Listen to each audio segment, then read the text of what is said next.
ജമ്മു കശ്മീരിലെ നൌഗാം പോലീസ് സ്റ്റേഷനിൽ വൻ സ്ഫോടനം, 7 മരണം, 27 പേർക്ക് പരിക്ക്.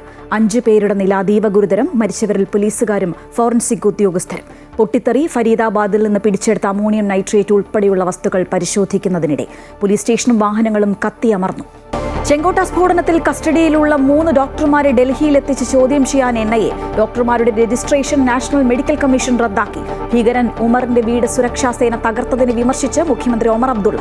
ബീഹാറിൽ മന്ത്രിസഭാ രൂപീകരണ ചർച്ചകൾക്ക് തുടക്കം. മുഖ്യമന്ത്രി നിതീഷ് കുമാർ തന്നെ. BJPക്ക് 2 ഉപമുഖ്യമന്ത്രി സ്ഥാനം. സത്യപ്രതിജ്ഞ ഈ മാസം 18 സൂചന. കനത്ത തോൽവി വിലയിരുത്താൻ മഹാസഖ്യം.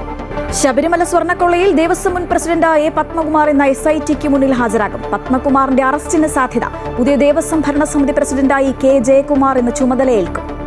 പാലത്തായി പോക്സോ കേസിൽ പ്രതിയായ K. പത്മരാജന്റെ ശിക്ഷാവിധി ഇന്ന്. വിധി പറയുന്നത് തലശ്ശേരി പോക്സോ സ്പെഷ്യൽ കോടതി. ബലാത്സംഗ കുറ്റം നിലനിൽക്കുമെന്ന് കോടതി.